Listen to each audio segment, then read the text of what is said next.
Hi, everybody. Welcome to Mormonish. I'm Rebecca. And I'm Landon.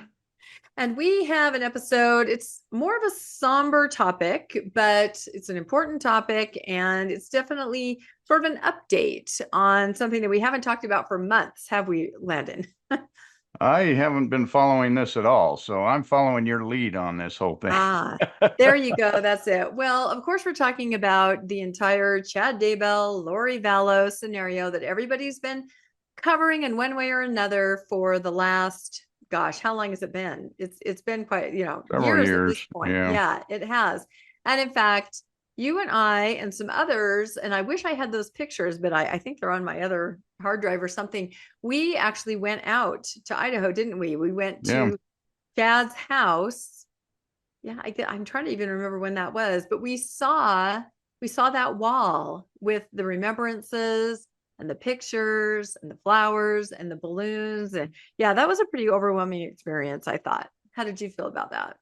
Yeah, it was definitely sombering. Now, I Hmm. saw just a couple weeks ago they tore the house down. Someone bought the house and tore it down.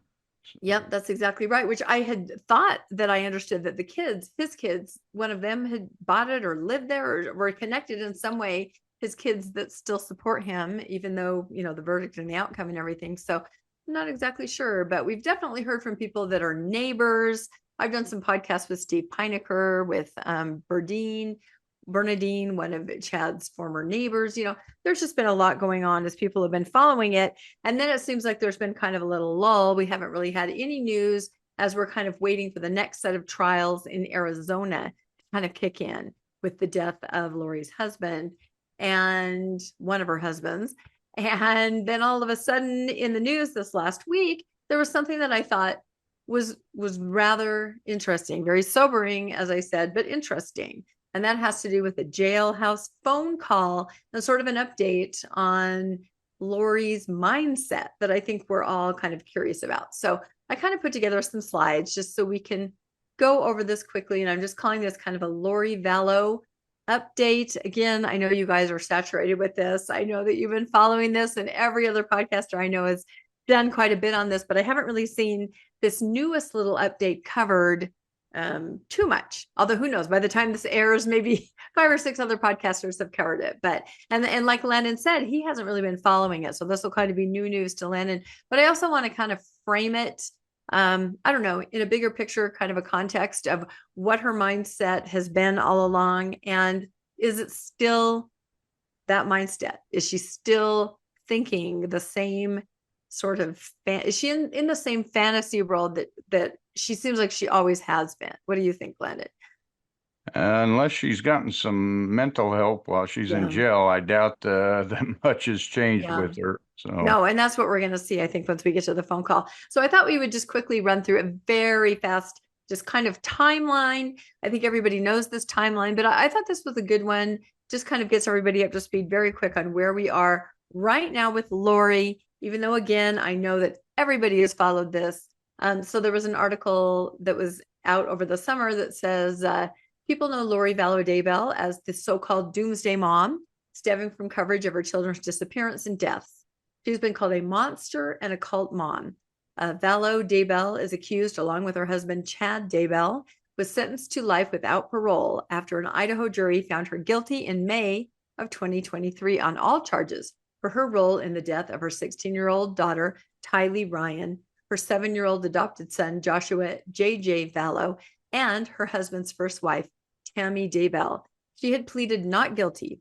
In May of 2024, Chad Daybell was convicted on all counts. And that's, I think, what we spent this last summer paying quite a bit of attention to was Chad's trial. Lori's trial had been the year before. Says the married couple also faces other charges related to the mysterious deaths of their former spouses, but both have pleaded not guilty. And we even, now I'm remembering that road trip, we went to the jail where Lori was held, right? yeah, Did there's we?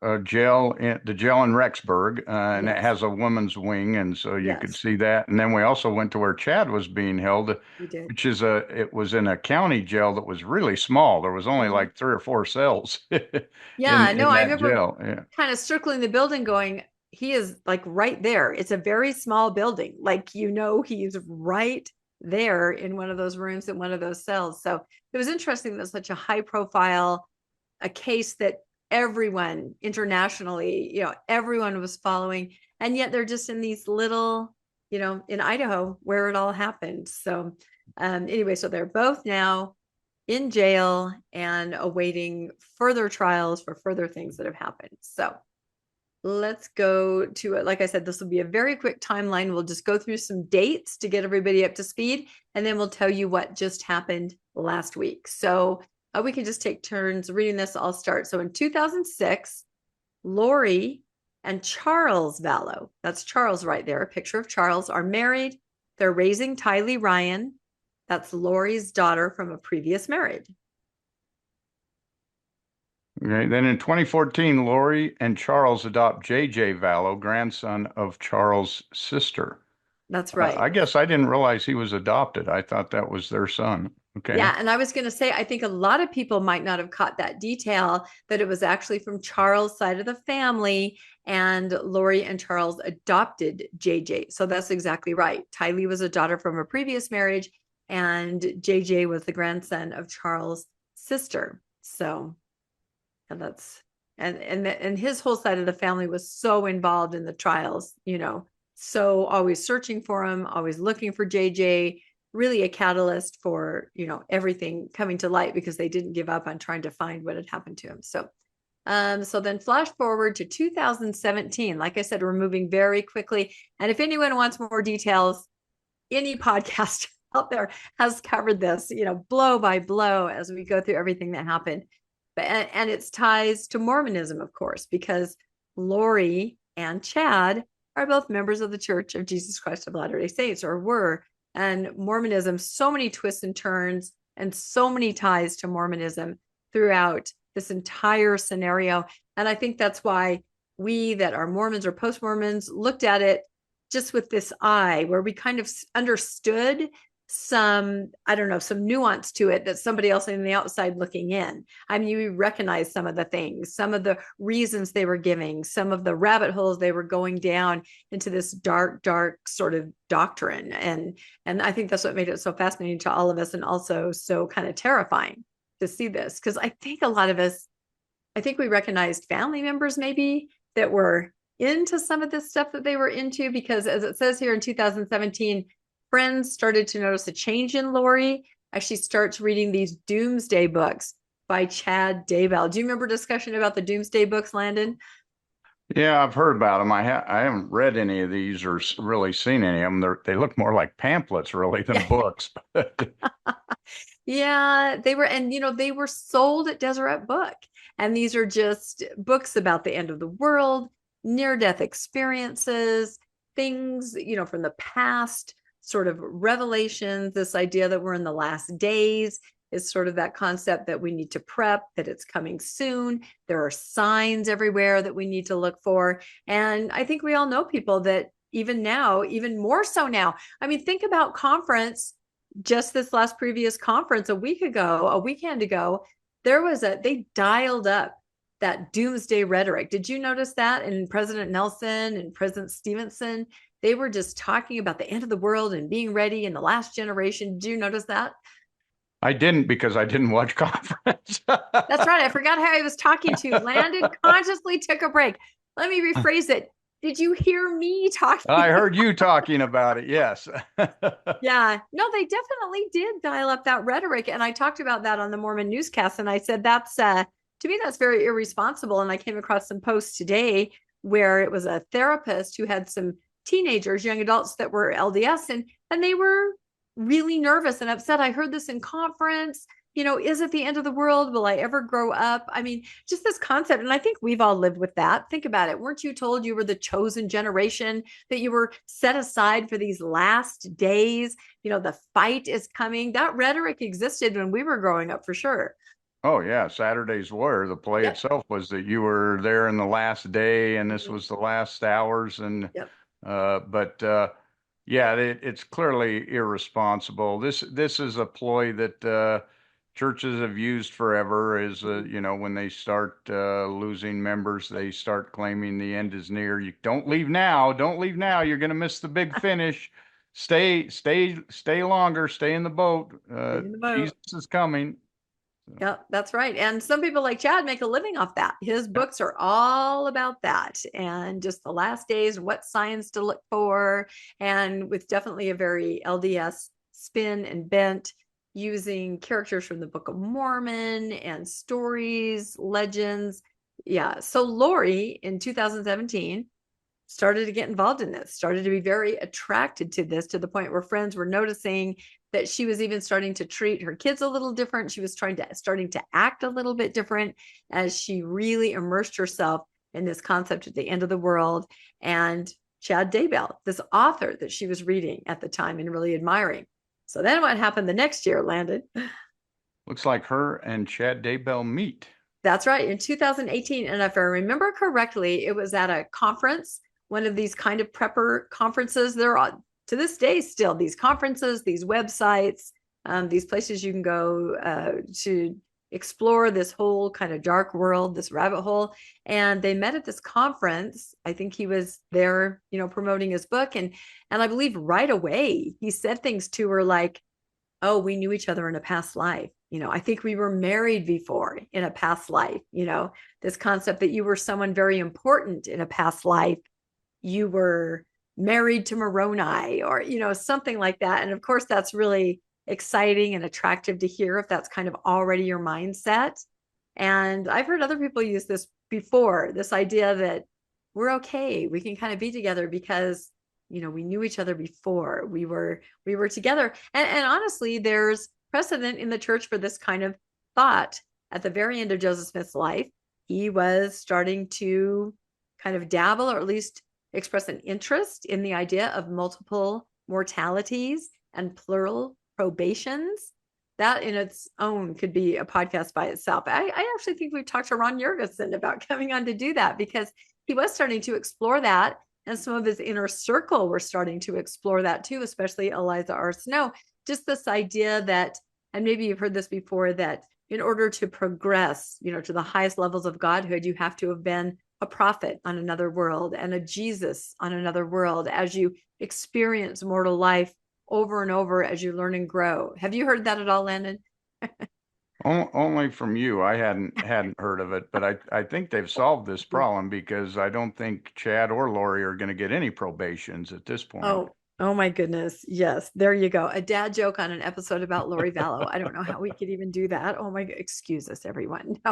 No, but it is this kind of this undercurrent that's there in everything. And it mingles Mormonism and mysticism and, this reincarnation idea that was not so foreign in the early church, to the point that by the time they got to Salt Lake, Brigham Young had to kind of say, nip it. All of you guys that are following this, especially you, Eliza, nip it. We're not doing this anymore. We're not going to follow this kind of idea, but it does still exist. And if any of you are curious, kind of go down that rabbit hole, look up multiple mortalities and plural probations. You will actually be very surprised at what you find. But this is what Chad and Lori were into. This is how Chad kind of enticed Lori into, and I don't even know how much enticing it took. She was already in this mindset, but he definitely said, we have a connection, kind of a cosmic connection through the ages. And here we are now. So, and unfortunately, deadly. They started a form of religion that I, not at all familiar with, but they somehow tied it into Mormonism, because she's going to the temple every day. Yep. And she's believing this, but this thought that your kids are zombies and they have to be killed, and mortal probations and all of this. They took every crazy idea, remote crazy idea from Mormonism, and they blended it and somehow formed a religion that is just nuts. Yep, no, and that's exactly right. And that's why I said it gets deadly. This concept that there are light and dark spirits, that was part of what they were practicing. They could look at people and be able to tell what level of light and dark they were. Then they started kind of targeting the children, as we'll see, saying this concept that in order to save your eternal soul, if your spirit has kind of left your body, and at this point you're so dark that you're, as you said, they use the word zombie. You're so dark that you're a zombie. then in order to save your soul, you have to do away with the physical body. And this is kind of what they allude to was the mindset and why these deaths took place. And again, it's that idea that it doesn't matter what happens here. This is nothing. Mortality, it's nothing. It's the next life that we're all playing for. And that's definitely an idea that exists in Mormonism to one degree or another, that what you're doing here is just a blink of an eye. The important thing is the eternities. And in their case, definitely took a deadly turn to the point where they believed that their children had, the spirits had left their bodies. And so their bodies were just of no consequence. Yeah, this is blood atonement level crazy. It is blood atonement level. Yeah, it is. It really is. And a lot of mainstream Mormons have no idea that this kind of idea exists in the church. I think they probably watch the stories of Lori and Chad and went, this is not Mormonism. This has nothing to do with any of it. But as a lot of us podcasted about, it's a deep, deep, dark rabbit hole that has its roots in Mormonism and all the way through. Yeah, it's definitely based in Mormonism. Yeah, it is. It is. So in 2019, Charles Vallow, that's Lori's husband, and at this point, she's already involved with Chad. She's still married to Charles, and he tries to talk to the police and share concerns. And there were several documentaries that came out, but I remember this one in particular. There's footage of this, and he didn't explain it very well, I felt, to the police. And again, how could you? Yeah. He was saying things like, go ahead. I was going to say, how do you explain they think my kids are zombies and that they were married to previous lives and one was Moroni or whatever they were thinking. Married to Moroni. How do you explain that and sound like a rational human being? That's the thing. And he just kept saying, she keeps saying she's a high priestess, and she keeps saying she's leading the 144,000 because that's her role, that she's going to lead the 144,000. It's so funny that whenever anybody's reincarnated, they're not just, I was a mud pit worker in Egypt. No, you're Cleopatra. You can never be just some of the billions of normal people. You're someone super special. So Charles did try, he went to the police and he tried to explain, and they just sort of, And then Lori herself, there were a couple times she ended up in front of the police and they showed those interviews, and she's just so pretty and so put together, and she doesn't know why her husband's saying that, and maybe there's some abuse, and you could just see the officers kind of melting in front of she had them eating out of her hand, basically. They could never fathom that at home she was light and dark spirits and telling him that she was the leader of the 144,000 and nobody could stop her, and she was an ancient being. And unfortunately for Charles, this has incredibly deadly consequences too, that he was not able to explain. I remember watching the documentary and I kept yelling at the TV, just tape her one time where she's saying all these things, I'm a priestess, I'm a this. But he obviously didn't do that. And he tried to warn everyone concerns about the kids and about himself. And there was no help because who has the bandwidth? Who can even understand, like you said? Yeah, absolutely. Okay. And then later that year, Charles Vallow files for divorce and again voices concern for himself and the children.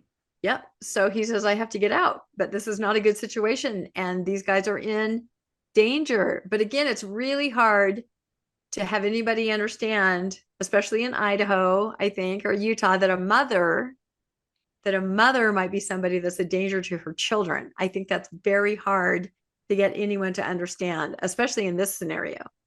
And she's got a temple recommend and is going to the temple, twice a week or something like that? All through it, all through everything, even the days that, the day before the deeds are done. And that's what's amazing to me is that as part of the, the trials, and they were lengthy, all kinds of ins and outs, that the church was asked to produce the data on when Chad and Lori attended the temple, the dates they did, and they could produce it just like that.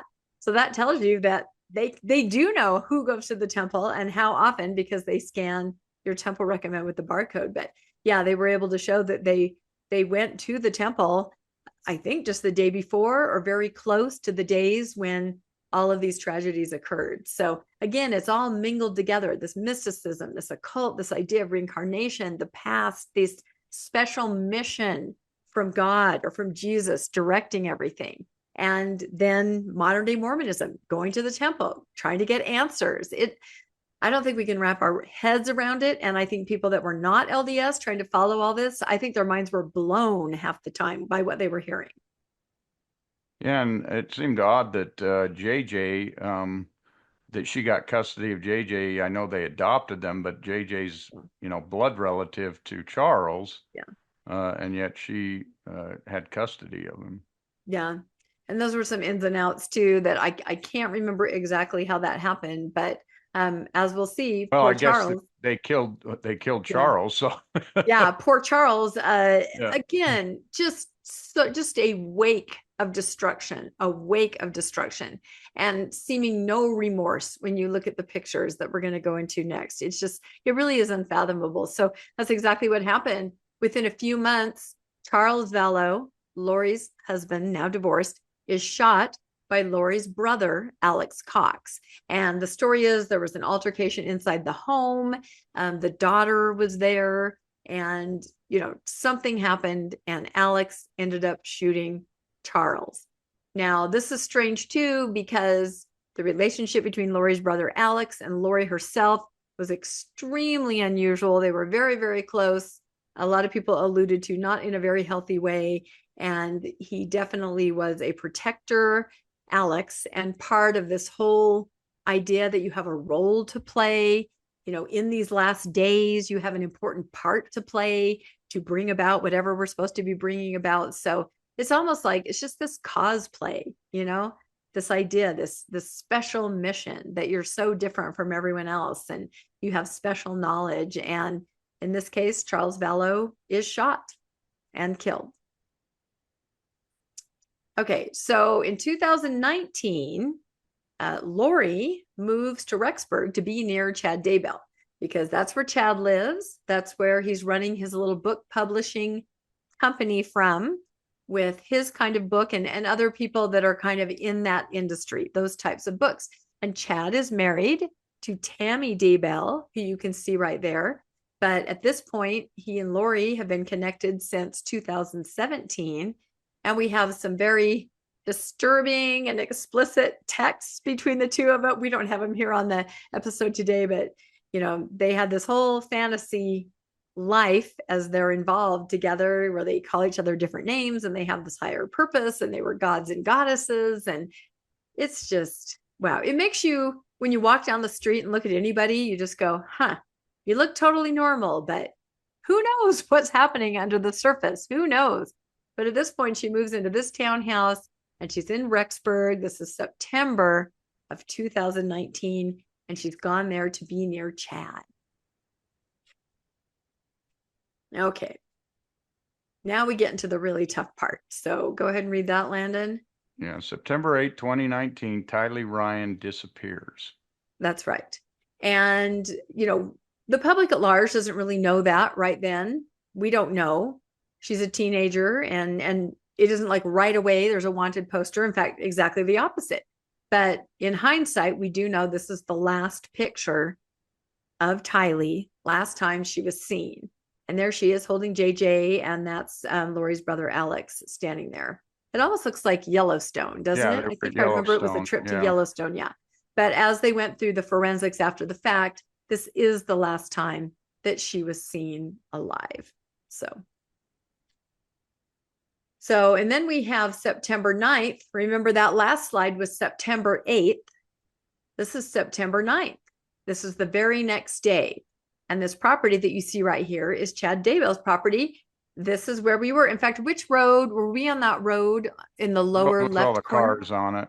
Okay. Yeah, that's where we were standing when we were looking at the property when we visited, much after the fact.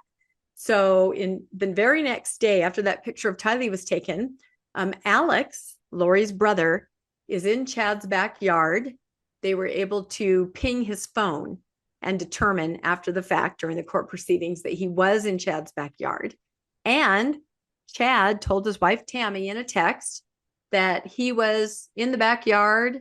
he had shot a raccoon, a huge raccoon, and he was going to bury it in the pet cemetery. This is what Chad said to his wife, Tammy. So some kind of activity on that day, the day after the last picture was taken of Tylee, was happening in that backyard with Alex involved and with Chad, claiming he was burying a raccoon. That's really disturbing because look, there's Alex right there with him the day before. Yep. Having a great picture. And the next day he's in the backyard burying her after they've killed her and burned her and everything else. And we do know that as we're going through this timeline that's exactly what happened. Again, this is so difficult to talk about. And I think I remember you and I kind of talked about it, and we consciously didn't podcast a lot about it. I mean, we mentioned it here and there, but it was just grueling to the ones that kept up with it. Mormon Stories had, their little group that they would podcast on it. And, Lauren from Hidden True Crime, they just kept everybody up to date, but it took its toll on everybody. It was just a story that I think we're still processing it, honestly. And especially as these new little updates, like we're going to talk about later in the episode, come out. So, all right. So that was September 9th. And then the 22nd, just 2 weeks later, JJ is gone too. That's the last time that he's seen, is on, it says September 24th. So that date is a little different, but sometime around September 22nd, 24th, JJ is not seen again. Again, we don't know this at that moment because nobody's tracking these children and nobody has reported them missing. But as they try to put the pieces together after the fact, that's what they realize. This is the last time that he was heard from. This is the last time that she was heard from. And then here we go again, the very next day, September 23rd. And I think it's your turn to read that, 2019. Alex, her brother, Alex Cox, returns to Chad Daybell's backyard. Yep. And again, cell phone records show that pinged very briefly that he's there in Chad Daybell's backyard. So if this isn't disturbing enough, the story goes on. And again, I know you guys all know this, but to me, to just kind of see it in these little bite-sized pieces and put it together like that, it's almost incomprehensible that I can't even believe that this happened and that we all lived through all of this and all the trial and the aftermath. And there's still more to come. We're still kind of in the middle. So then October 19th, a month after, JJ disappeared. I don't think it was 2029, no. Oh, no, it was not 2029, 2019. That's a typo on my part right there. 2019, so just a week later, Chad's wife, Tammy Daybell, dies at home under very dramatic circumstances. When you hear from Chad's older son, he heard some noises in the bedroom. Chad comes running out. Tammy has had a medical incident, a heart attack or something. Call 911. You can hear Chad on the call, my wife. It's extremely dramatic. And she simply passes away. And I just remember, I think she was only, was she 49 or 50, something like that. And I remember that they kept talking about how Chad kept saying, oh, she's older, she's ill, and I'm thinking, she doesn't really look ill. And when you talk to her friend, she had just been to a jazzercise class the day before. She's younger than I am. So this idea that people just drop dead, they don't. I'm sorry, they just don't. Not in their 50s, not really even their 60s. So to try to get away with something like that and to say that she just was sickly, that was ridiculous. Yeah, absolutely. Yeah. It's clear when you look at the timeline, when that's it. Two children disappear and the wife dies within a month of them. That's just. Yep. And her ex-husband is shot. I mean, when you put it in the perspective like this, if you saw this in a movie, you wouldn't believe it. You go, oh, come on. This is ridiculous. And we still got Alex who's about to. Yeah, so. It still continues. That's the thing. Truth is stranger than fiction. Okay. So what happens next? Oh my gosh, Landon, read this one. Yeah, November 5th. So let's go back. His wife dies on October 19th. Yeah. November 5th. What's that? 2 weeks later? Yeah. Yeah. Chad and Lori are married in Hawaii. He looks like he's quite distraught. He probably just buried his wife the week before. Yeah. And here he is in Hawaii marrying. How could you make yourself look any more guilty than have your wife die and 2 weeks later you're being married? Well, and it's interesting because in my neighborhood, if anybody remembers the story of Dr. McNeil, he was in my ward and his wife had some plastic surgery and cosmetic surgery, and she got in the bathtub and he said she just took too much medication and slipped under the water. But later, of course, it proved that he killed her. But I think it was just 4 days later, he moved his girlfriend, the nanny, into the house to take care of the kids. I mean, have these people never read a crime novel where you have to wait an amount of time? No, it just happened right away. So, and that was the case right in my neighborhood. Again, a Mormon couple in my ward, kids, adopted kids, murder. I mean, I don't know. Some people say there seems to be more of that in Mormonism. I don't know if that's true. I know we're just kind of have our antenna up to be aware of that kind of thing and track it. But boy, it does seem like true crime has a Mormon bent to it half the time. And again, I look at their faces there and you know that they know their children are no longer alive.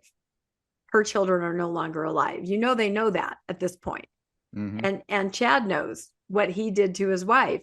And yet look at those faces. And to me, the faces say, you know, this life is not what you all think it is. We're on a higher mission where things like simple life and death don't matter. It's a higher purpose, you know, through the millennia, through everything. That's to me what that says. Yeah, there's clearly a different mindset there than you know, we're married and we just killed two kids and my wife, my wife, to get to this point, all in the last 2 months. Yeah. Uh, That's what I mean. It's like we know we're on a mission from God. We know we're getting our instruction from Jesus. We know that we're part of a bigger plan that no one else can understand. You mere mortals can't understand it. That's kind of the mindset that I get from that look. It's just incredible. Oh my gosh. And interestingly, they didn't get married in the temple. No, they didn't get married in the temple. That is very interesting, isn't it? Despite their, Yeah, despite going to the temple every couple days. Yeah, exactly. And they flew to Hawaii. And there are pictures more than this. They did a whole photo shoot. They must have hired a photographer and they have a whole beach ceremony and all of it. You know, you can go look at pictures of those. But there it is, November 5th, 2019, Chad and Lori married in Hawaii. So, and then the story just continues. So toward the end of that month, and of course, you have got family members now, especially JJ, going, where's JJ? The grandparents are trying to call. We want to talk to JJ. We always FaceTime him. Where is he? Where's Tylee? You know, family members are starting to notice, you know, oh, he just can't come to the phone. Oh, he can't FaceTime. Oh, he's staying with a friend in Arizona. You know, can you say that they're staying here? There's all kinds of intrigue as they try to cover up the fact that these children are missing. Finally, people are starting to notice, and finally, nationwide search information is put out on them. But again, we know, because we're looking at the timeline in hindsight, we know it's been over 2 months since they really disappeared. But it's only coming to national attention now at this point in the end of November. And the police kept saying to Lori, you've got to produce the kids. Oh, they're with friends. You have to produce the kids, you know, and the family is getting more and more concerned. Yeah. Okay. So then what happened in December? In December, investigators look into Tammy Daybell's death, and now Alex Cox, the brother, dies. And he dies. And I do believe they say those are natural circumstances, a heart attack. But again, now investigators are just going, this is too much. We've got to look into Tammy. There was no autopsy. We've got to exhume that body. We've got to see what happens. Of course, they did eventually determine that she died of asphyxiation. It was not a heart attack. It was murder. And now they're starting to piece this whole story together. And it's just, it's a horror movie is what it is. Yeah, and I think, didn't Alex, they decided, did actually die of natural causes. Yeah, they did say that. But, who knows, did he have something and he knew that, and that's why he was willing to kill so many people? It's just a strange story all the way around. Yeah. And again, he and Lori had a very strange, inappropriately close relationship, as everybody talked about. And we know that he had this sense that he was set apart to be her protector. You know, he had, again, everyone who's a player here and kind of their friend group, their support group, they're all living in this other world, you know, where they're being guided by angels, and they have a special mission from Jesus. They have a higher purpose. I know that Lori and some of her friend group, like in Arizona, I know they'd say these special prayers to try to get Charles to die, you know, things like that. They really believe they could exercise this power, that they could make things happen. They could move heaven and earth, right? Because they have this special power from God and the angels, and normal people can't understand it. So they were just, and the idea of the light and the dark spirit, and how some people just can't stay in the world for everyone's good. That has those elements of blood atonement in it. It's all part of it. You can see all the pieces of, you know, scripture, early church. You can see it all mingled in there, you know, with just this apocalyptic mindset. And you're right. As you said before, they invented their own religion or their own, you know, code that they adhered to. Yeah, but it's no different than what the LDS are doing right now, this end of the world is near. I know. You know, fear, I know. scare people into doing things, and you know, churches have been doing that for thousands of years. Yeah. And it's a dark place to go to. I mean, I remember emerging from COVID, meaning literally emerging, like finally walking out of my house into the cul-de-sac, right? I'm going, hi, everybody. And a couple of my neighbors, you could tell, had kind of started down that path during COVID. And I remember talking especially to one neighbor, and she's like, oh, it's really scary, isn't it? And I said, well, it is. It's been, you know, it's been a crazy time here with COVID. She goes, no, we bought property in Idaho. We've got white tents. We think we're going to be selling our home. I mean, it was just this complete panic and fear. This is a person who had never acted like this before. And like I said, I hadn't interacted with her for a number of months because of COVID. And here she is on the other side, and she's, you know, she's changed. She's drastically changed and has these new views and these new ideas of an apocalypse, you know, soon to come, or we're in the middle of it. So I don't know. It can happen once you go there. Once you're in a confirmation bias bubble, right, Landon? Like all of us, like we're all accused of being. So, okay. So now we move into 2020, January 25th, the police demand that Lori produces Tylee and JJ. It's getting ridiculous, right? No family member has heard from them. She's putting them off. She says they're with friends. They're here. They're there. Now the police are saying, you're going to be under arrest if you don't produce the children. You can't just play this shell game and elude us. No one has seen them since September. Where are they? Yeah. So finally, in February 20th of 2020, Lori is arrested in Hawaii. Yeah. And what do you notice there? Because they went back to Hawaii. They went back together. What do you notice there as far as a book on her lawn chair? If you can see that. Yeah, that's when she was served, right? And it was the book on Visions of Glory. Visions of Glory from that's all about these near-death experiences and all of this stuff that they were into. Yep, Tom Harrison. And we learned that then there were connections through that book to Tim Ballard, and I think in some way Jody Hildebrand, just all the strange stories that were happening at the same time. It was all connected with this Visions of Glory, which, you know, once people started digging into what this book was really about, like you said, that's exactly it. You know, apocalyptic society, higher purpose, higher mission, next life. And that book is still, I swear, somebody promoted that book to me or said, hey, you should read this. Even just like last year, I'm like, oh my gosh, have we not got the memo on this book and how incredibly damaging it is? But there it is, the day when she served in her swimsuit. There's the book, Visions of Glory. So she was absolutely immersed in this way of thinking. Absolutely couldn't see anything else. And there's a picture of her being put into the police car because she's under arrest. She cannot tell anybody where the kids are. Yeah, and again, they don't seem concerned or worried at all. They're out living their best life after all of this. So yeah, because they consider themselves to be reincarnated beings, right? Of great importance throughout cosmic history, right? Married to Moroni. I think he was somebody. I mean, there was this whole fantasy world that they claimed that they had been through the ages and they had known each other in different relationships each time, so they were cosmically meant to be together and nothing else mattered. Nothing else mattered. This was just mortality. Your body is just your human shell. It doesn't mean anything. And that's disturbing. And we've heard that concept from other killers, other people that have committed atrocities, that where you have no regard for human life as it is now. And you just have this fantasy in your mind. So in June 9th of 2020, the police searched Chad Daybell's backyard. And that's where, to the horror of everybody who's now avidly following the story, they discover the remains of both the kids. And it just an atrocity. That's all I can say as far as what they did to the kids.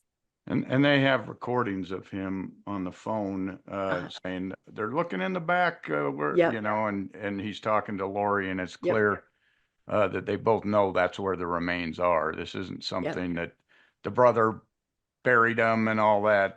They both knew they were there. Yep. And I think they say, okay, love you. Okay, love you, But again, when you have a higher mission, higher purpose, and nobody understands you and your purpose and your mission, that you're directed by Jesus, this stuff is inconvenient, right? But you had to do it. I think that's the mindset. So, and then as the details here we go on. And then the remains were identified as Tylee and JJ. And as we heard the details come out in the trial, and I won't go into them here because everybody knows, but there aren't even any words for what happened to those children. And that's why we went to that fence, and we saw those pictures, and it is extremely sobering. You honestly can't believe, as we looked out on the property, you just can't believe that would happen. Yeah, it was really disturbing. Hard to even imagine as you looked at it. Yeah. Very sobering. Yeah. And I think I remember somebody saying that they wouldn't allow that kind of tribute on the fence side on his house. It was actually across the street on the neighbor's side who kept putting it back up and kept allowing it when people tried to take it down. Because they're like, there's no way that we're letting anybody forget what happened here. We're going to do something. So, and I think I have a picture later in the slideshow. So then in May of 2021, Chad and Lori are charged with first-degree murder for Tylee and JJ and Tammy. So the two children and Chad's wife, they're both charged with first-degree murder. And there's the mugshot. And then what happens next? June of 2021, Chad pleads not guilty and Lori's case is on hold. Right. And I think that's about the time that we went and drove past the jails, isn't it? Wasn't it that summer? Or was it the next summer? Might have been the next summer. Yeah, I know. I honestly, when I was going through this timeline, I was like, has this really been going on this long? It's just been there in the background, So, but yeah, they're in jail and Chad says he's not guilty. And then Lori, there was concern whether she was fit to stand trial. So there was back and forth with that, where she ended up in a mental facility and the judges had to rule on, is she fit or not? So there was a bunch of back and forth that kind of postponed things. So then in April of 2022, Lori's fit to stand trial and she won't enter any kind of plea. So the judge says, all right, I'm going to enter a not guilty plea for you. So that's how the trial started. And then there was just a media circus for a year with everybody podcasting, everybody on the ground, everybody flying to Idaho, trying to understand what was happening in this case as the details came out. Because until this point, we didn't really know what the motivation was. We didn't understand this concept of reincarnation and the zombies and the light and dark spirit. All this was coming out and people were just horrified and fascinated and horrified. So what does this one say? On May 12, 2023, following a trial, Lori's found guilty on all charges and sentenced to life without parole. That's right, because the death penalty was actually taken off the table in her case through some legal maneuvering, which I thought was interesting because in Chad's case, as we'll find out, it was still on the table. But Lori, it was not. She was not eligible for the death penalty, but she did get life without parole. And then on June 1st of just this last summer, this was the trial everybody was following this last summer with Chad.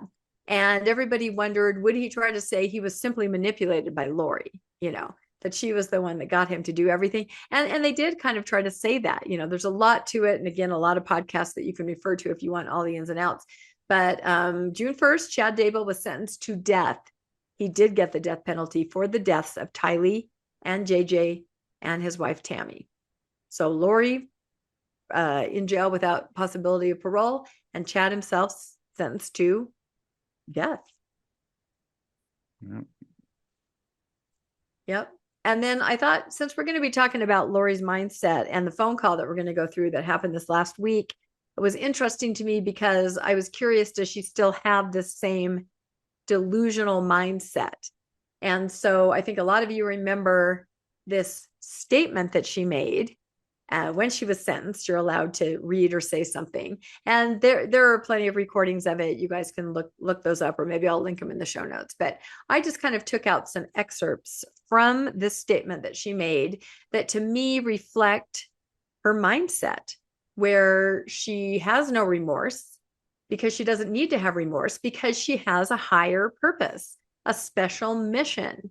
And she's an eternal being with an important purpose, and she's just doing what she's doing in this blink of an eye. But she will go on. So I'll read this first one. Like I said, these are excerpts from it that kind of speak to who does she feel is calling the shots, who's directing the show. So she read the statement. She says, I would like to start by quoting John from the New Testament in the Bible. In John chapter 8, verse 7, Jesus said, he that is without sin among you, let him first cast a stone at her. And then in the first verse of the same chapter 15, Jesus says, ye judge after the flesh, I judge no man, and yet I judge if I judge, my judgment is true. So she's reminding everybody, you can't judge me. You have no idea. And then she says, Jesus knows me and Jesus understands me. I mourn with all of you who mourn my children and Tammy. So right off the bat, right out of the gate, she's like, Jesus and I have a special relationship, and he's kind of directing me what I'm doing.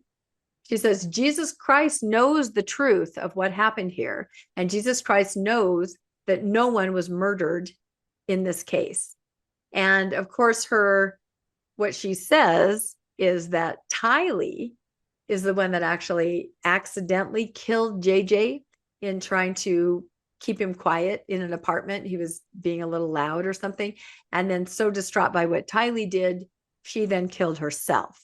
So that's the whole idea there. But that doesn't fly at all, because we know what, Landon, about the dates where the kids were last seen. First, yeah, there were weeks apart. So, but she's saying nobody understands, nobody knows, it was not murder. And she says, because of my near-death experience in childbirth, so she talks about herself, I have access to heaven and the spirit world.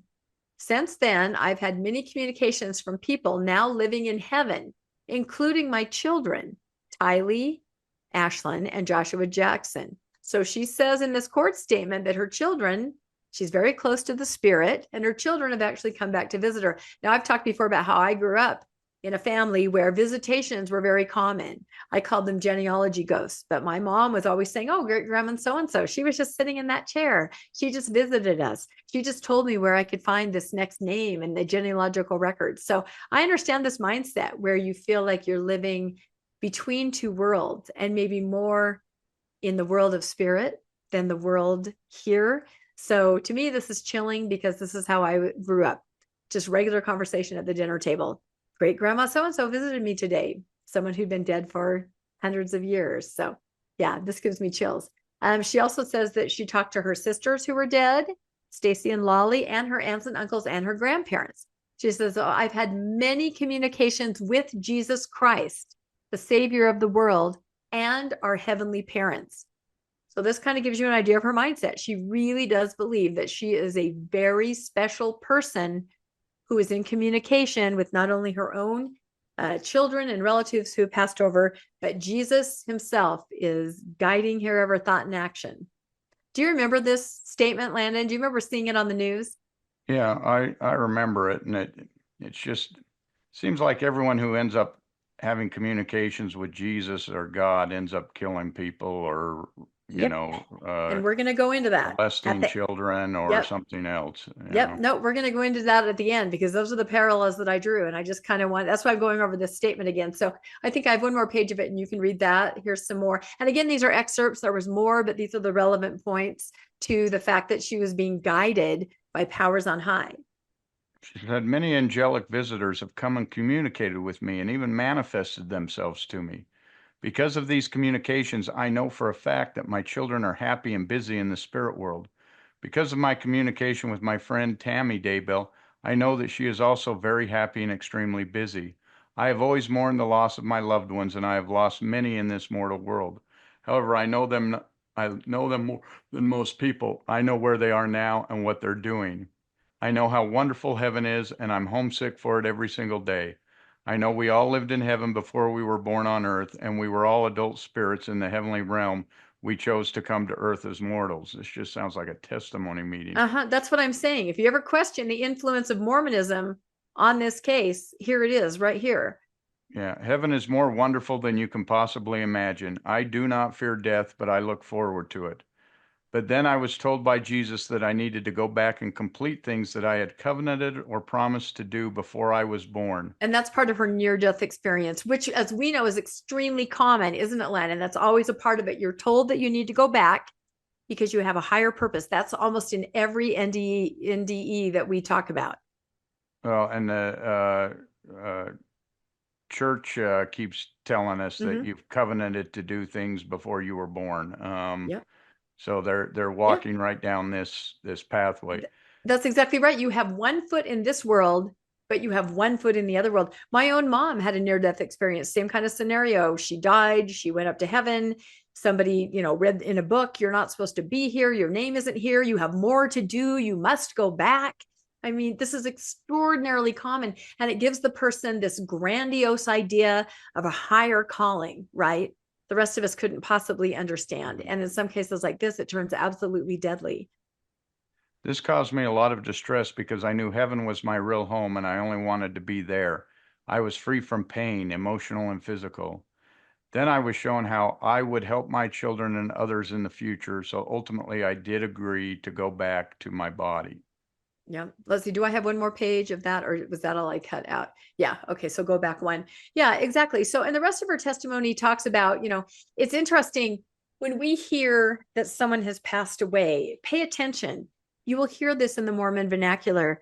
They're busy with missionary work. Oh, they're doing so much work. They're so busy. I know as soon as he passed away, he's met by relatives and he's busy teaching others. You hear this word. Here it is here. Tylee's busy. JJ's busy. Tammy's really busy. Everybody's busy in the spirit world. You don't hear that in other religions. That's not the concept of the next life. It's resting with Jesus. It's being with Jesus. Busy is a Mormon construct of the next life. Yeah, this is Mormon through and through. Yeah. So, and anyone, if you didn't know that this woman had killed her children and you listened to this, you'd probably say, "Oh, I felt the spirit so strongly as she testified about the afterlife and about the death of, and all the things she's experienced. What an incredibly spiritual woman." But she's talking about this in the context of I've killed my kids. And I don't feel bad about it. I don't feel bad about it. Yeah. Because in her world, in order to save their immortal soul, their bodies had to end because they had become zombies. They had been taken over by the dark, and she had to release and free their spirits. She did a Nephi. She cut off Laban's head because she had to, and the Lord instructed her to. Yep. And we're going to talk about some other scenarios like that in a minute here, but that's exactly what I thought too. It's a Nephi, and that exists. You can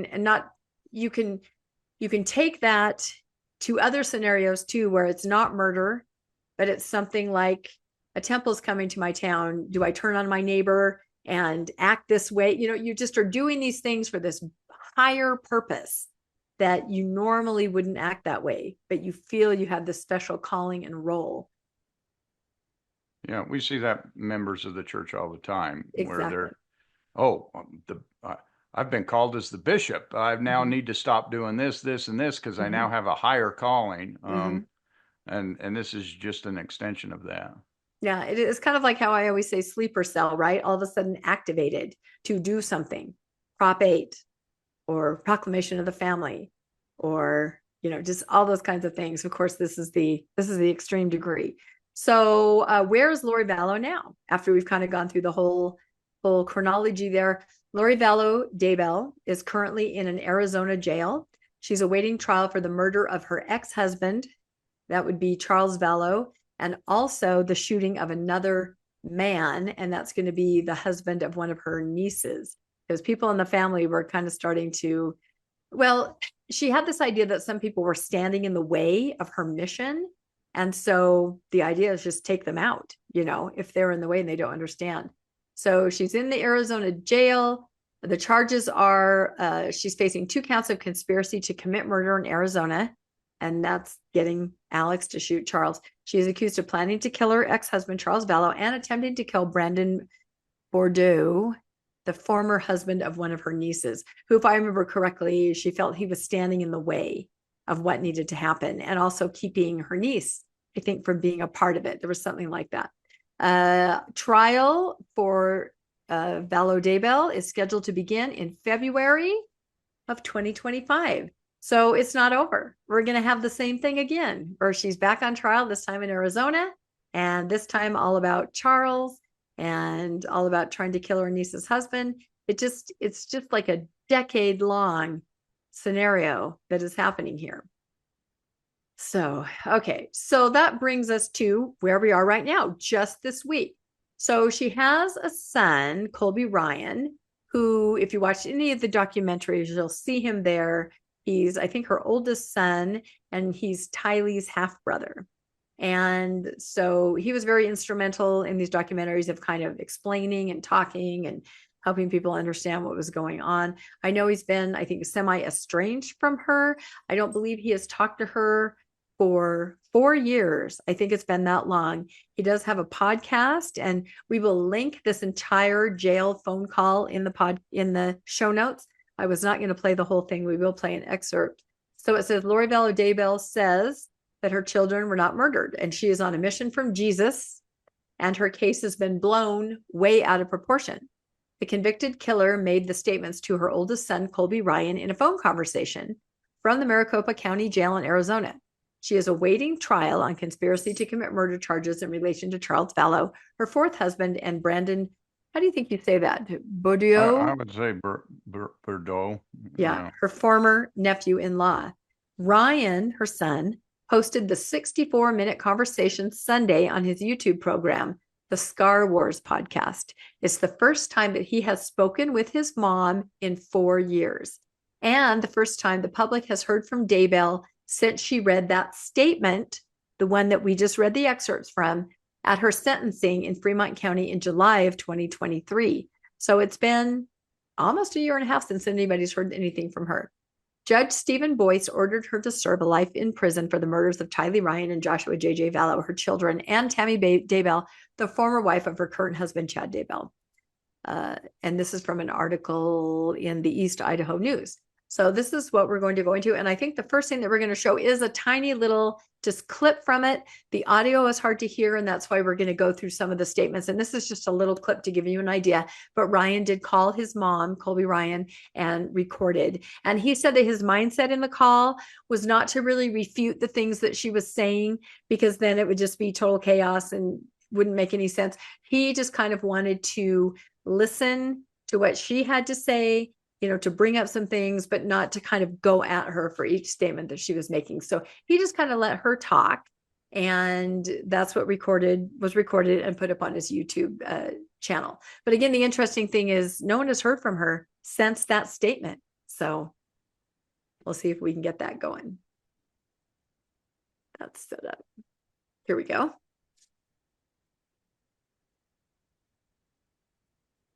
That's right. And one day you will know. Murder. One day Murder. you will know what actually happened. You're right. Because you know what, Mom? And we all will stand there with everything we, into the light. You're absolutely right. He will convict the people who act in his name with pure blasphemy. Is this funny? This is funny? This is funny. You're laughing. Like, this is funny. How come your camera's on, Mom? You don't want to look at me in the eye? Why can't you look at me? It's nice just to you talk and me. to I'm in you, my house Holmes. alone. I love you. I always will. One day you will see, and one day you will understand. Go ahead and I hang do up. love See you. how that works for you. You gonna hang up? I don't have anything else to say.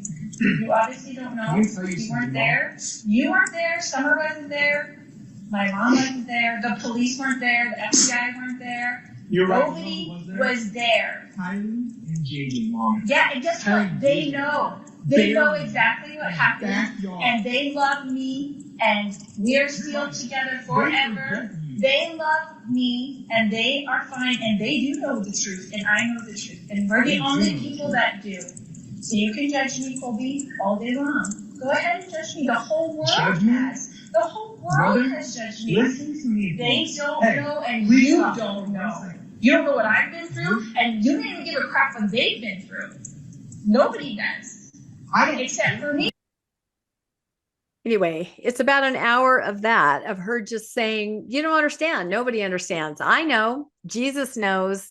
They're fine. The kids are fine. Everyone else has a problem. It's not me. It's not me. So anyway, it's really hard to listen to. Even that little, you hadn't heard that before, had you, Len? And what do you think? No, it's just, again, somebody who thinks that whatever they've done, that it's justified and that it was done in love and purity, and that she has nothing to fear because God commanded her to do it. So God's going to reward her for it. Yep. Nope. That's exactly right. And again, we'll link this if you do want to listen to it. But I find it extraordinarily disturbing. So I pulled out a few of the statements. Like I said, I'm trying to kind of frame this in a bigger picture so we can go to the next slide. And these are all some of the statements. So she says, there is higher knowledge for people who need to know it. This is all from the phone call. People who don't need to know it don't need to know it. It comes directly from Jesus to me. It doesn't come from any other source. It comes from Jesus Christ directly to me, Daybell says. That's one of her statements in this audio from the phone call. What do you think of that? It sounds like Wendy Nelson's talk where she said, what would you do if Jesus was here and That's you didn't true. know it, and made it sound like only they knew and there were certain people who knew it. Jesus talks just to certain people and has this secret agenda that he's only revealing to his most trusted people. Just nuts. Yeah, no, you're right. I hadn't thought about the correlation there with Wendy, but you're right. She did say that. And she said, what if I were to tell you that Jesus was already here? And she said that, walking and talking among people. Yeah, you're right. That sounds exactly like what Lori Daybell is saying. Good heavens. All right. Why don't you read the next statement from the phone call? Again, I just gathered some that kind of express what I was my point here. She blamed Tylee for the death, saying shortly after the family moved to Rexburg, her daughter was mad at her. Daybell insinuated that while Tylee was babysitting JJ at their apartment, she accidentally killed him and then took her own life. Yeah. And then in red, this is what she actually said herself. Yeah. What if Tylee was holding JJ down and trying to get him not to scream and be loud in an apartment? What if she held him down too long and realized afterward what she had done? Daybell said to Ryan. When I came in on that scene and they were gone, I thought Tylee did it to get back at me. I thought it was all my fault. I thought she was mad at me, and that's what happened. So here she is, and this is the narrative that she's pushing, but we absolutely know that's not accurate because Tylee was already gone while JJ was still alive. So again, she's pushing the blame completely off. She's either not able to fathom what she did. She's created a fantasy in her mind, but she's kind of, she's the victim here almost. I thought she did it to get back at me, right? Yeah. It's all about her. She's the main character in this epic cosmic story that has this wake of murder and destruction like I don't think any of us have ever seen. So let's see. She also says, I wasn't aware what happened to them after I left the scene, she said. Their spirits were gone from their bodies and they were already in heaven. And this is a part during the phone call where Colby Ryan is trying to confront her about the details. Mom, you know how they were found. This is what happened to them. These are the gruesome details. And she's like, no, their spirits were in heaven. Again, she's so close to the other world that this world doesn't matter at all. There is no such thing as life and death. Your spirit is what matters. This article I'm reading from says Daybell's explanation does not match the timeline investigators laid out during her trial, that Tylee died first on September 9th, 2019, 2 weeks before JJ was killed on September 23rd, 2019. The bodies were found buried on Chad Daybell's property in June of 2020. So, all right, what else does she say? Tylee, was brutally mistreated after her death. It wasn't even human. It's the most brutal thing I've ever heard in my life, Ryan told his mom. She responded, when I found my little precious babies, there was no bag. There was no duct tape. There was nothing like that. They were just gone. Anything that was done was after the fact, long after the fact. Yeah. So again, removed. And she's alluding to the fact that they were found in trash bags, and there were, it was just so gruesome. I don't want to go into it here, but in her mind, no, their spirits were free, right? From their zombie bodies, and they were free and busy and happy in the next life. And she doesn't know how the bodies ended up on Chad's property in the condition that they were. She has no idea. She's living in the other world. Yeah, this is just, I don't even have the words. I know. I'm sorry that I put this podcast together. I just thought it was, it's so fascinating that we've heard from her for the first time after a year and a half almost. But again, to revisit just everything that's been there in the background for all these years, it's extraordinarily disturbing. All right, let's go to our next one. So after the children died, Daybell said JJ and Tylee visited her. The same kind of thing that she said in the statement, presumably in spirit form. And Tylee told me, I'm sorry, Mom, for being such a brat. So again, can you even imagine that this is what she's fabricating in her mind? This is what she's inventing. The level of this, it just escapes me. And then she says, the reason Tylee and JJ visited me right after is to tell me that it wasn't my fault. I was blaming myself 100%, Daybell said. I didn't want anyone to know what Tylee had done to JJ. Again, pushing that narrative that Tylee had killed JJ. I wanted to continue to protect Tylee as her mother, who had been trying to protect her for her whole life. So again, Lori's the victim. She's just picking up the pieces, and her kids also confirm that she did nothing wrong. Well, too bad that's not admissible in court. Yeah, that's not admissible in court. Maybe a church court. Yeah, not court. Yeah, not in any real Again, court. I just, I've talked about how I was raised with the spirit being so close, and the spirit world and all of this. And, just these, my mom would say, oh, I know for a fact that so-and-so who just died down the street, he's now teaching the lessons to so-and-so who did, she had this whole fantasy life of what was happening in the spirit world right now. And it used to just scare me to death as a kid, scare me to death. As an adult, I have very mixed feelings about it, and it actually makes me more angry than scared. But as a little kid, it was terrifying to have, in her mind, the spirit world so close, because I knew it wasn't real. I knew it wasn't right. And then it makes you question your parent, who you're supposed to trust, who's saying these things, which sound crazy, All right. What else does she say here? Ryan told his mom he does not believe her claims, and she is beyond deceived. Daybell responded that her case has been blown out of proportion, and the media flood against her is from Lucifer. That's right. Well, she learned nothing else from Mormonism. It's to blame any bad, anything anyone says bad is, even if it's truthful, comes from Satan. That's right. The adversary. That's it. That. There's no real good and bad. There's just the adversary. Lucifer's against you, and you're just kind of tossed on these waves, right? And that's it. And it's all about the next life, the battle of good and evil, dark and light spirits, epic proportions, main character in this huge saga, and Satan and Lucifer's after you, right? Because you're the main character.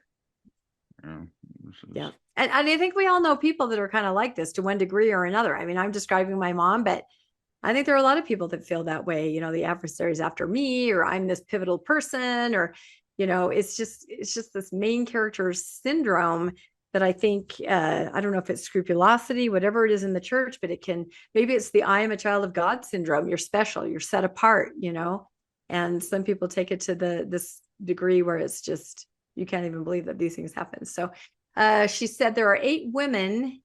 This is a picture from Orange is the New Black, lest you think it's actually a picture from Lori's cell. No, there are 8 women in my pod right now facing the death penalty. I help them every day. I help them do their workouts. I help them with their cases. Satan does not want this job done. He does not want me to uplift these women and strengthen them, Daybell says. Whether Jesus needs me to help him and serve in the primary or in prison, Jesus asked me to do this.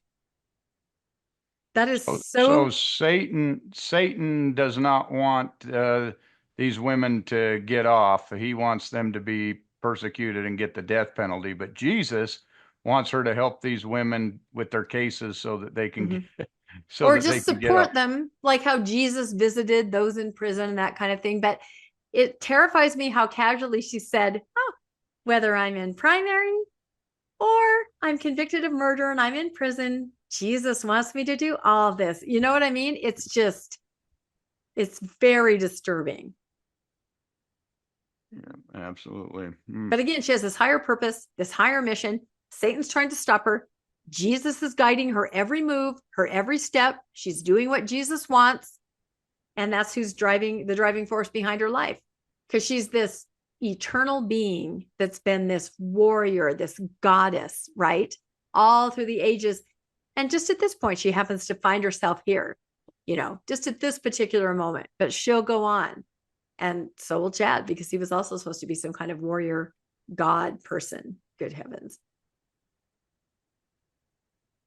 You want me to read this? Yeah, I think it's your turn. Sorry. Just kind of getting overwhelmed from it. It's a lot. Daybell tells Ryan she misses him, loves him, and the relationship is eternal. She asks to be part of his life and the lives of his young children, a request Ryan denies. I have no malice toward you. I do 100% forgive you. I forgive you. I'm not going to hold you in a jail cell in my heart, but you cannot be a part of my children's life. You and I can't even be a part of each other's lives. I don't feel like I know you anymore, Ryan says. Yeah, I can't even imagine how the other family members feel or view this. And I know a lot of them have been pretty vocal and they've gone on podcasts before, but I don't think, as much as we listen to their stories, I don't think anybody can understand the feelings here. So, and those are some pictures of Ryan and his mom, a different day right there. Okay, again, from the phone call, and you guys are all welcome to listen to it. I'm going to put it in the show notes. I was going to play a few more clips and I'm just like, I'm just going to read these statements. I think we can talk about them more effectively if we just read them. So Daybell replies that her mission will eventually be revealed to everyone. See, that's a huge part of it. She has this higher purpose. She's on a mission that none of the rest of us can understand. And she begins to cry while telling her son that nothing could have been done differently. It all had to happen. Foreordained, preordained. It was her mission. And she says, when we get to heaven, we'll know. I can't tell you anything different. And I don't care what anyone thinks. They weren't there and they don't know. She keeps saying this, and yet she won't tell anyone what happened. Yeah, she can't tell anybody because it's this higher purpose. She can't reveal it.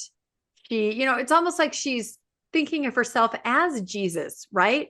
Who was here on earth, who had this higher purpose. I must be about my Father's work, right? People didn't always understand what he did or what he said and had to make a sacrifice.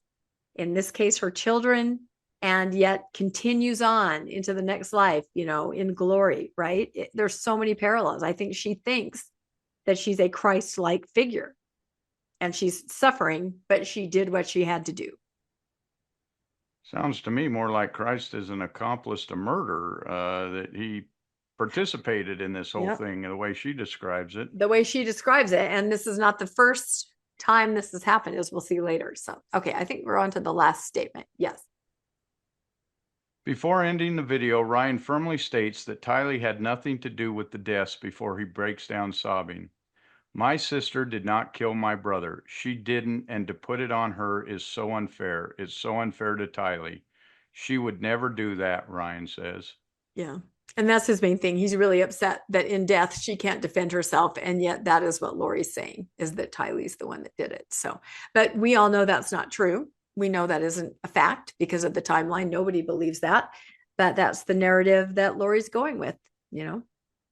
And, you know, you want to claim that happened, but then you duct tape them, wrap them in garbage bags, you burn their bodies, dismember their bodies. Why would you do that as a result of if an accidental death?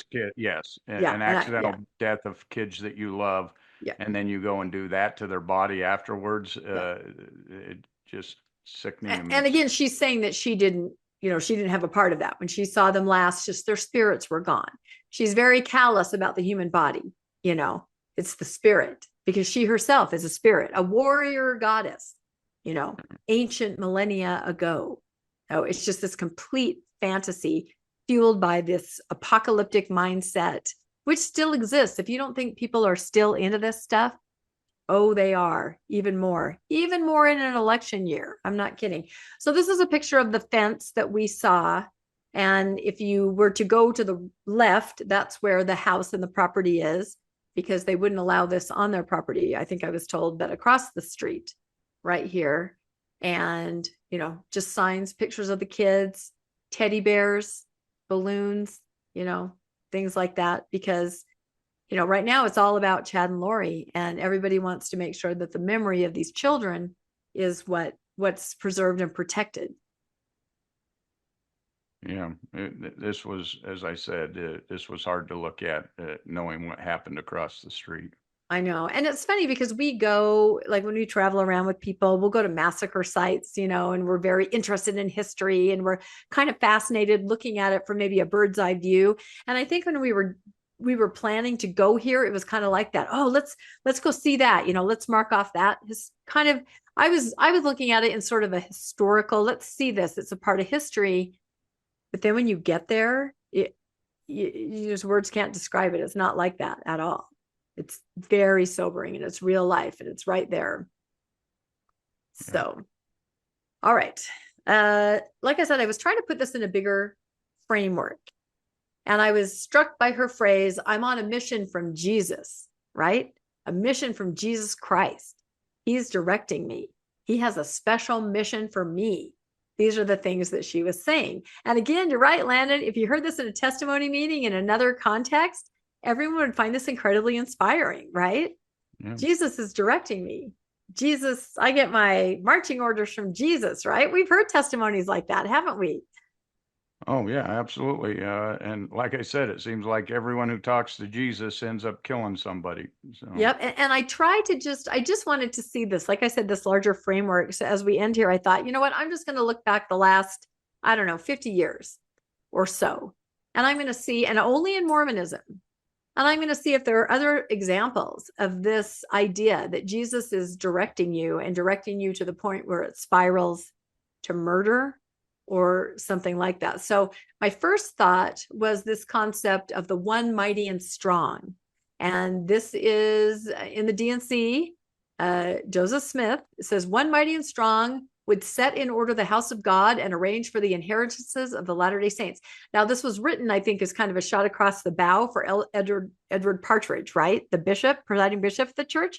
Kind of an idea that if he didn't get in line, there's going to be somebody else that's going to come and put everything together. So this line, this phrase, one mighty and strong, certain people across the century have picked up on this and said, you know what, I'm that one mighty and strong. In fact, if you look in Wikipedia, there's probably about 40 people that have thought they were the one mighty and strong, or have been told by others, he is the one mighty and strong. James Strang, he was supposed to be the one mighty and strong, right? W.W. Phelps, the one mighty and strong. And in some cases, whatever, it's innocuous. But in other cases, it becomes deadly. And right here we have a picture of the LeBaron brothers. That name probably sounds familiar. There have been some documentaries, some books, and it's kind of been in the spotlight recently. So we have the LeBaron brothers who formed the Church of the Firstborn of the Lamb of God. This is a polygamist sect, very violent. We've actually done episodes with the daughter of someone that was murdered by the LeBarons, right? Rulon Allred, the leader of the AUB, and our friend Liz. So, but each of them, I think, I know Alma thought he was the one mighty and strong, Alma LeBaron. I know Benjamin thought he was the one mighty and strong. Ervil, that's probably the name you're more familiar with. Of course, he thought he was the one mighty and strong. And so did Joel. And there are countless murders and disappearances of rivals and infighting in the family using this idea that Jesus, God, deity, is directing them and directing their church and telling them to commit these atrocities and murders. Do you have any thoughts on the LeBarons taking their marching orders from Jesus? No, I don't. Landon's like, I'm overwhelmed. I can't do this anymore. So, but you agree that's, I mean, and this is back in the 60s, 70s, 80s, they're directed by Jesus. And yet all these things are happening, these atrocities.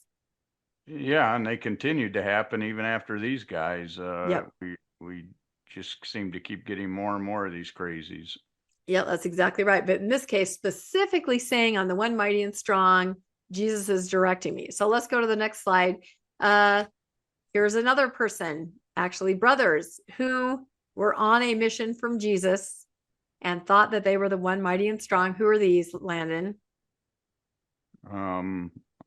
Forgetting the name. The Laffertys, the Lafferty brothers. Yeah, yep. The Lafferty brothers. Yeah. Yep. And if you guys saw Under the Banner of Heaven, it's an amazing book by John Krakauer. And it was a series 2.5 years ago, that kind of broke everything open. People hadn't heard of them before. But in 1984, the brothers were directed by God to murder their sister-in-law and her little daughter. That's their brother there. He's married. And she was kind of standing in the way of their mission and their work. And so they were on a mission from Jesus. And I think Ron is dead, right? Is Dan the one that's left, or? Yeah, I think Ron. Yeah, Ron. Yeah, I think is dead, and Dan is still in prison. Yeah. It's amazing that the one mighty and strong always seems to kill the one humble and weak. That's what I'm saying. Those words are some of the most dangerous words ever coined in the church. And again, I believe it was just kind of a saying, hey, Edward Partridge, you know how Joseph was always like chastising people through scripture, right? He's like, listen to this. If you don't get your act together, God said, yeah, there's a one mighty and strong that's going to come and take over, But unfortunately, people have taken this idea and this concept of one mighty and strong directed by Jesus, and atrocities are committed. In fact, Dan, who's in jail, I believe he still kind of is running a ministry. There was a family that committed suicide, if you remember, about 3 years ago in Springville area. And it came out later that they were exchanging letters with Dan in prison with this whole idea of the end of the world and the apocalypse. And we need to release our spirits now because all of these things are going to happen. So this is not over. You're not even safe from these crazies when they're in prison. And I'm afraid Lori might be that same way, Yep. Here's one that you may not know. Considered himself one mighty and strong and was on a special mission from Jesus. Do you know who this couple is? They're the ones that kidnapped Yep, Elizabeth Smart. In fact, my most successful post on Ex-Mormon Reddit, it was after conference, I think 2 years ago, where they said, you can just tell from someone's countenance. And I put this picture up and I said, this is an awfully glowing countenance, isn't it? And then flip to the next screen. Let's see who they really are, right? There it is, Brian David Mitchell and Wanda Barzee. That's exactly right. I don't know if a lot of people realize that Brian David Mitchell thought he was the one mighty and strong, that he was on a special mission from Jesus, that he needed to have, multiple wives. Now, in this case, thank God, Elizabeth Smart was not killed, but she certainly went through an ordeal that none of us will ever forget, during that era, as we all kind of went through it, wondering what was going to happen to her. But again, here it is. He's just religious. He's decided he's the one mighty and strong. and you can And, do yeah, anything because God's Jesus, telling you to do it. Jesus sends the mighty and strong to, rape a Yeah. 14-year-old girl. Yeah. Of course, Nope. we saw the same thing with Joseph Smith. So Yep, there's historical precedence. That's what I'm saying. I'm running out of adjectives, everybody. Please put them in the comments. I'm running out of adjectives. And here we go. Here's our last example on a mission from Jesus. Here we have Chad and Lori. There they are on there. They just got married. He's playing the ukulele, where we know that a month and a half ago, he buried those bodies in his backyard. I mean, what does that say about being assured of your, it's nothing. Human life is nothing. It's all about the eternities and the next life. This is just one of the most terrifying pictures I think we could see. yeah, just disturbing. It's very disturbing. So, all right. So my final slide is just Jesus. And to me, this picture says, just don't stop doing things in my name. Honestly, it was funny. I said to AI, make a beautiful picture of Jesus like he's had enough. And that's what they came up with. And I think it's good. It's just like, stop, this is not my message. This is not what I was trying to get anyone to do. Stop using my name. And again, I'll quote my favorite Max von Sydow quote, who says, if Jesus were to come back today and see everything that is going on in his name, he would never stop throwing up. And that's how I feel about this whole Lori Vallow, Chad Daybell scenario, and even all the ones that we went over. That I don't know what it is about people that they believe that they can use this higher calling to commit atrocities. And we say these things in the name of Jesus Christ. Amen. Oh my gosh. I know, I was thinking, how do we end this on a positive note? We can't really, if anything, it's a cautionary tale, right? It really is. Absolutely. But yeah. Unfortunately, I've even seen relatives in my own family who, I don't know. I mean, I know there's a component of mental illness, mental health issues, but sometimes they really do, I don't know, just seem to gravitate and fixate on religion, fixate on the idea of Jesus. I have seen this. I actually have a couple examples, and, they just really, really get involved, and they just start saying that they're being directed. And it really is, it's a mental health issue. So there's this fine line, there's a fine line, because like you said, a testimony meeting, you're going to hear this all the time. I'm directed by Jesus. I do this, I do that. He tells me. The still small voice tells me Satan's doing it, and we don't notice it so much. It's in our culture, as LDS people. But I think sometimes if you're not in that culture and you hear just how somebody in the church is talking, I think it might be a little bit disturbing, even just a regular testimony meeting. Yeah. And it's just so bothering to me to think, that the church that you grew up in, that, you had good times, you had good things, and good experiences. And yet there's this dark underbelly that's out there from these deep doctrines that are just batshit crazy. And that's exactly right. People grab onto them and they run with them. And we've seen it, from the early saints. We saw it at Mountain Meadows. We see it with the LeBarons, all of these different people. We just the FLDS, they're running that same deep, dark, secret. It probably started in the polygamy. Keep it underground, and now there's this whole underground movement that, oh, we're the righteous, we're the ones who run the underground gospel. That's the real gospel. That just is so damaging, and to just see how much damage has been done in the name of loving Jesus is just disgusting. Yeah, I think so too. And you're right. It is that deep doctrine. The church keeps saying milk before meat. And everyone's like, there's so much milk. What else is there? And then you get a charismatic person that says, no, come listen to me. Look at this. And that's how schisms happen, right? You have a Denver Snuffer group.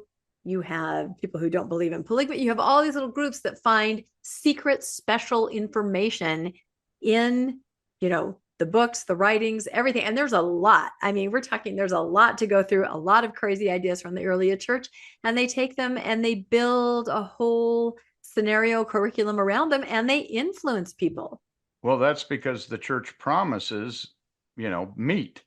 milk before meat. And then everywhere you go, you just keep getting milk. You know, you go to the temple thinking, oh, I'm gonna learn something really neat and you know, deeper than I've ever learned. And you go there and you walk away going, What happened? What was that? You know? And so you start saying there must be some meat. I'm not getting. Where is the meat? And then somebody all of a sudden says, "Oh, I have it. It's over here. It's a secret that you can't know. Only a select group knows. A select group within a select group. You know, and so people gravitate to that. Oh, that must be the meat they were talking about. Yeah. And I feel special. I know it now. You know, I have a family member who decades ago was involved in a study group in their ward, right? And they would just go over to these people's house, and a few select couples from the ward were invited. I mean, this was decades ago in the 80s. And, you know, it was going fine. And this is kind of before they came out and said, don't do this anymore. Maybe they said that because of what happened here, but, you know, it was delving into the mysteries a little more, right? Reading some of the other stuff, bringing in some of the other sources. And then one day, after a couple months of doing this once a week, the couple who was hosting it said, okay, everybody, I want you all to come upstairs, right? So everyone's like, okay. And they go upstairs. There's this whole altar room. Like they're going to start in this people's house. They're going to start doing this ceremony. My relatives did not stay long enough. You know, they were curious. It was interesting. It was intellectual. And then it turned into some funky shit in an altar room. It always ends there with Mormonism. You always end up in an altar somewhere. You do. But I think about how many groups start. Like I also have another relative who was on his mission in the 50s in Paris. A lot of you probably know what I'm going to talk about right now. Well, there are some elders there who start looking for the meat, right? They start reading through the scriptures and they start realizing, you know what? We are supposed to be practicing polygamy. We are. We missed it. You know, we're in apostasy now. We are supposed to be. They start their own group. They get some sister missionaries on board. And, you know, they had to send in some apostles to come and shut down the mission to try to figure out what was happening. And that became, I can't remember what group that became now, but one of the, maybe it was, could it have been the LeBarons? I'm not sure. Anyway, that became one of the groups. But again, they were using church sources. They were looking for something more, and they were reading about the early church and saying, we missed the mark. This is what we're supposed to be doing. So I feel like it's not going to stop, because I feel, especially with these times that, you know, all these runs on toilet paper, right? It's the end of the world. It's an election year. The world's going to hell. People need something more, you know? And I do know there are groups where they listen to conference and they hear messages. They're listening for signs, signals. A lot of these people still believe that Jesus has already been here, you know, that it's imminent. We heard all that rhetoric at conference, that the end is very, very near. And so, of course, these groups are just going to take it to the extreme. It's fear-based. And then to protect yourself, you start thinking, yeah, but I know more. I can survive this. I have special knowledge. I'm a main character. Yeah, we saw it with that's what Gnosticism was with a special power and a special knowledge that nobody else had in the early beginnings of Christianity. And you're so right. Continues to flourish today. So. Yep. Nope. And there's been a renewed interest in Gnosticism. I find that, especially in Mormonism. Have you noticed that? We're going to do a podcast on that coming up here pretty soon, because that's fascinating in amongst itself. So anyway, all right. I thank you for sticking with us. If you did, I know this was a difficult episode, but, you know, I think it's important to talk about it in a larger framework. And I hope that you guys, I hope you're okay. I hope you practice some self-care now. Go watch something positive and uplifting and happy after this.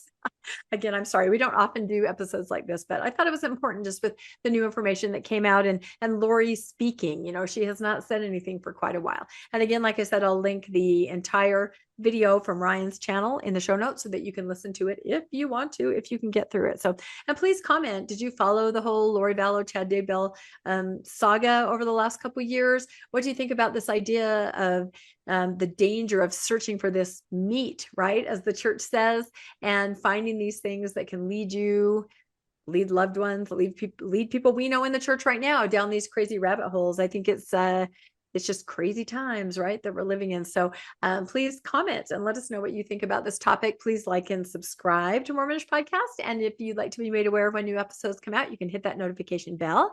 If you would like to help financially support Mormonish Podcast, we have links in the show notes always to Donor Box. We're a 501(c), and we absolutely could not do this without your continued support. And I'm not kidding when I say every day when I get a little email that says, hey, this person made this little donation, I'm like, thank you. That is just amazing. It makes our day every single time, because, you know, we love to put out the content that you like, and we like to, you know, we absolutely just like to think that you guys are supporting us, and it makes us feel really happy. So thank you all.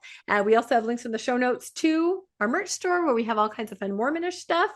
And I think that's it. I think we need to go, you know, practice some self-care right now too, going through all those slides. Don't you feel that way?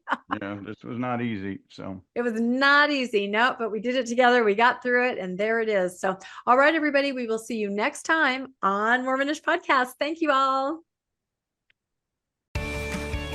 Thanks for joining us for another episode of Mormonish. We really appreciate our listeners and would love to hear from you if you have a story you'd like to share. You can email us at mormonishpodcast@gmail.com. You can also find us on Facebook, Instagram, and on our website, mormonishpodcast.org. And don't forget to look for us on YouTube and like and subscribe. Keep joyful, everybody.